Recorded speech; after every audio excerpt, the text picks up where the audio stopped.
Gauss's law allows us to say something interesting about conductors, and today we will. Consider a conductor in electrostatic equilibrium. This means that the charges, although free to move, aren't moving. No charge is moving because it's in equilibrium. The forces are all balanced out, things have come to rest. But if no charge is moving, that implies the electric field inside the conductor must be zero, everywhere. Even if the conductor has a net charge, positive or negative, there must be no electric field inside the conductor. Otherwise, the free to move charges would, well, move, accelerating along the field lines, which breaks the assumption of electrostatic equilibrium. So, what's going on there? What does that let us know? Now consider some arbitrary Gaussian surface deep within this conductor. Since the field is zero everywhere, then the integral of E dot dA, which is then the integral of 0 dA, is of course also zero everywhere. We might have a lot of little dA things coming out, but they're being multiplied by a thing which is identically zero. And as such, the integral is zero. But that integral is the electric flux. And by Gauss's law, the flux is proportional to the charge enclosed. Right? That we have the integral of E dot dA is the electric flux, which is the enclosed charge over epsilon naught. If this is zero, and that can't be zero, then the Q enclosed must be zero. There must be no net charge within this Gaussian surface. But the surface was arbitrary. I didn't say anything about it except that it was entirely inside the conductor, so we know the field is everywhere zero. We didn't pick any surface, and the charge inside of it would have been zero. So we could expand our surface, and the flux, and hence charge enclosed, would remain zero. So as we make this surface larger, all the way inside this region, no charge. There's nowhere for it to hide inside that charge, inside that region. We could keep expanding the surface outward, making a bigger and bigger region that would be known to be charge-free. But we can't include the actual surface of the conductor. All right? These must be inside the conductor because that was the only argument we had, is that inside the conductor, the electric field must be zero. The electric field can and usually will be non-zero outside, so there'll be a discontinuity at the surface, perhaps, and the flux is hard to calculate. Our biggest possible surface would be just shy of the true surface and enclose the conductor except for sort of a thin surface slice. The ultimate output of all of this is the following really crucial fact. In electrostatic equilibrium, any net charge in a conductor must live on the surface of that conductor.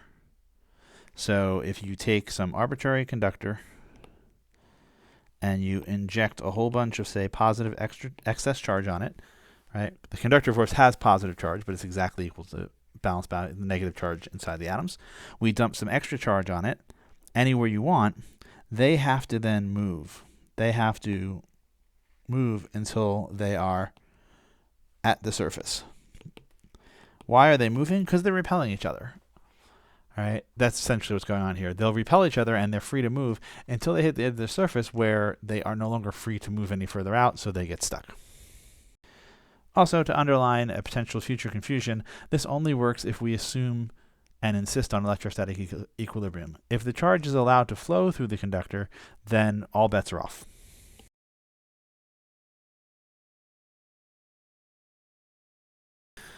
Then we can say some other things. The external electric field right at the surface of the conductor must be perpendicular to that conductor. Why? Because if it weren't, if there were some component like this, right? This was the electric field, there would be some component along the surface as well as some component out of the surface. But the component along the surface would pick up these positive charges and force them to move. They would accelerate along. And we said that nothing's slowing, so therefore that can't be true. There must only be the perpendicular cases. There can be no horizontal component. All right, if we take a Gaussian surface and extend it through the surface of the conductor, like taking a straw and jamming it through the surface, there's flux only outward bound because inside there's zero field. All right, so we know that the flux coming out is the area of the surface we've punched through times the electric field on the surface, and that has to be the same as the enclosed charge over epsilon naught.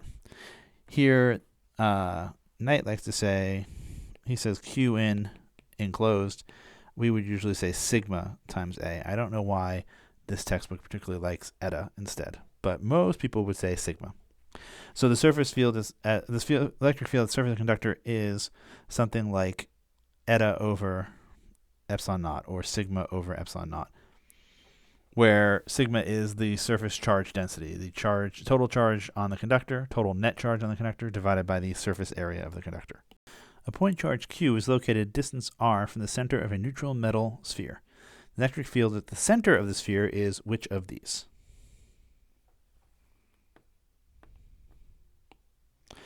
Well, the sphere is a metal sphere, which means the sphere is a conductor, and inside the conductor, the electric field is 0, so it must be D. Now, it's a little weird. You might think it's a little weird because, hey, isn't the point charge putting out a field, which nearby at least looks something like this? And the answer is yes. And then some of these, I guess, just miss. But then we get this kind of weird thing. What happens to this field line is it must bend in to be perpendicular. This guy happens to be perpendicular. A field line that does this must bend in to be perpendicular and then disappear, not go in until you get to the other side. What's going to happen for real? Well, that was a positive charge, so you know that there are a lot of negative charges being pulled up over here, right, inside. But because of that, those negative charges had to come somewhere, so there's essentially a unbound positive charge. They'll end up on the other side. Wow, that does not look very good. I'll put them in red.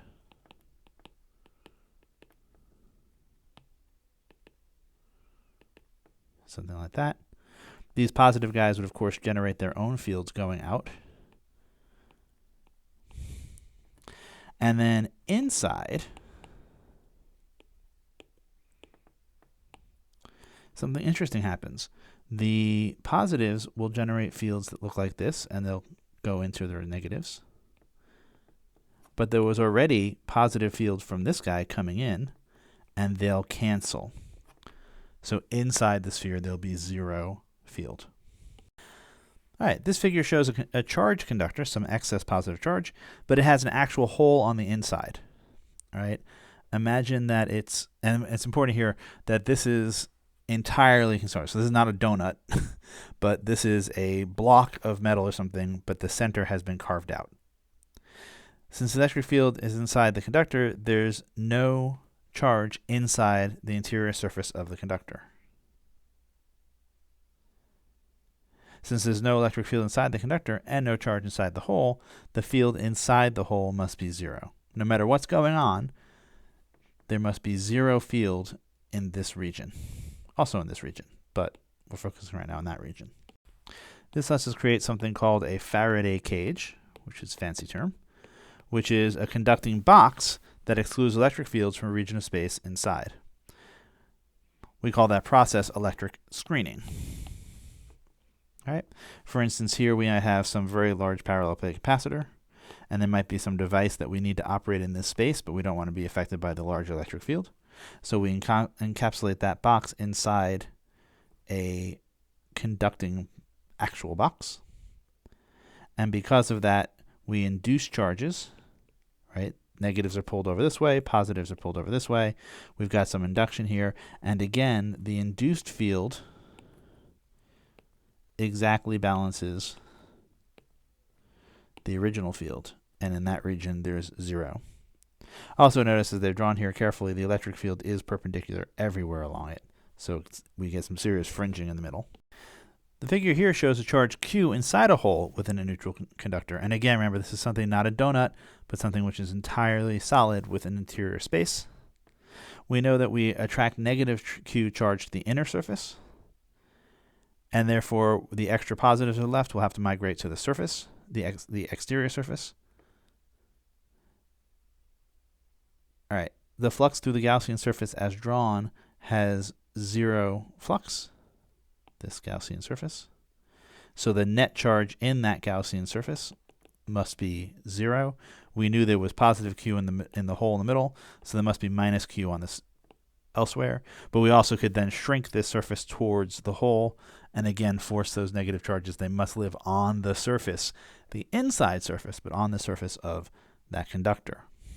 And yet if we do a Gaussian sphere around the whole thing, Gaussian surface around the whole thing, we had better get a flux which is equal to Q over epsilon, the Q that was given.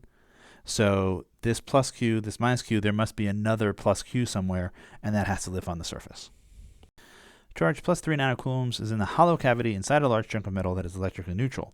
The total charge on the exterior surface of the metal is what value?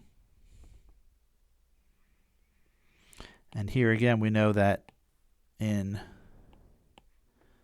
this region, 0 charge.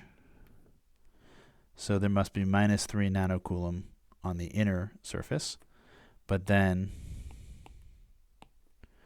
in this region, there must be 3 nanocoulombs. So it must be 3 nanocoulomb on the outside as well.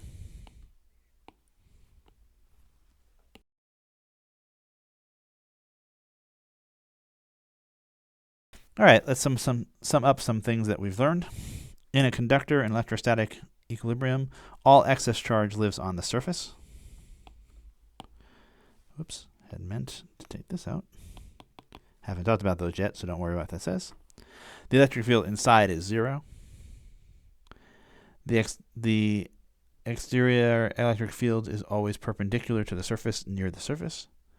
And then something we'll talk about a little bit later, but the surface charge density is such that they cluster around sharp corners, and therefore the electric field gets stronger around sharp corners.